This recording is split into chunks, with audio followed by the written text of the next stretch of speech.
Hey guys, welcome back. Today we're doing version 3 of the budget Adoramus build, and this time it's a 2 OCP version because we are running the King Schmidt set.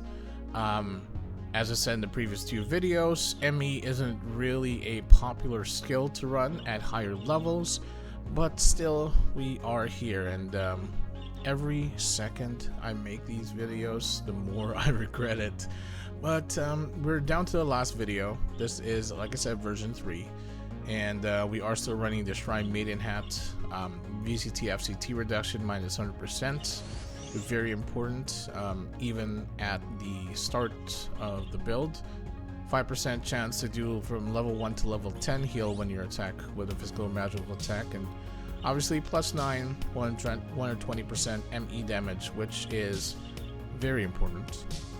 You need all that damage bump, and we have the Mutant Horror Hunter Scenarii plus 5% plus 10, well 10% plus 9 M attack and M attack plus 10.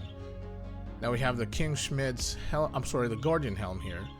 10% physical magical damage against all sizes. Immune to curse, combo with a suit, you get all stats plus 10. Reduced damage by 7% from players. Immune to frozen.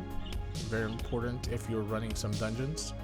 When comboed with a Mantu, you get 10 all stats plus 10, another 6% damage taken from players. And when comboed, we have the Int insignia here. When comboed with Int insignia, all stats plus 5, M attack plus 10%, additional 3% damage reduction from players. Now, we are again running the King Schmidt's set, so just given the armor can't be destroyed, 10% damage to medium and large, plus 7 you get 10% more damage to shadow and fire monsters, plus 9 15% less damage from dragon and formless monsters, and plus 11 10% less damage from medium and large monsters. That's all both physical and magical, by the way. And when combo with the Mantu, you get HP, SP plus 10%, and if they're all plus 22, so plus 11 both for me, you get 15% ACD reduction, which is essential for some builds, but not really for ME, to be honest. We got crap enchants, but still, sweet nightmare card, additional 20 M attack, and cast cancellation. That's really the most important thing for the sweet nightmare card. Now with the Mantu, you get 2% damage per 3 refines for shadow and fire monsters. Plus 7, you get 5% less damage from dragon and formless. Plus 11, you get 15% more damage to dragon and formless monsters. We have enchants. We have spell 3, and spell 4 on here. So for me, perfect. It took me a while to get that. And the yellow Pitaya card for the additional 3%, the measly 3% holy magic damage. And still combos with the Boiling Mark card, which we don't have because we can't afford to slot it in boots. Now we have the King Schmidt's insignia, 10% M attack, combos with the King Schmidt's suit and Mantu for 25 more M attack, 8% VCT reduction. We have Fatal here, but we have the Divine Power, which combos with Runaway Magic, 15% all property damage, and the Headless Mule card for additional 20% Holy and Water property damage. Now, since it combos with the Runaway Magic, it's obvious that our Temporal Int Boots, yada yada yada, plus additional M attack, whatever, it's a lot of M attack, so it's still pretty good. We have spell 5, M attack plus 18, VCT reduction minus 10%, and we have the Runaway Magic here, so that it combos with Divine Power, but also is good once it triggers because you get a lot of that additional int for the damage bump. Now the the most generic shit on this build is the Illusion Battle Chip. M attack was 5%, spell 5, you know the drill.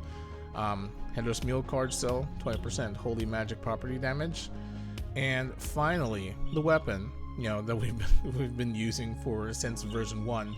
The Penitentia, M attack plus 175, indestructible, holy property damage plus 5%, M attack plus 4 per refined, 20% ME Judex damage at plus 9, sorry, 30%, and then 20% ME damage at plus 11. Spell 3, you know, really proud of that enchant, perfect. And the Holy First card for additional 10% holy property magic damage. Plus 10 you get additional 10%.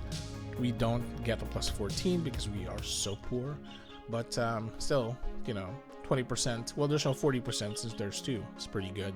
So let's do the damage test. I think this will fare a lot better because of the formless and fire damage, but we will see.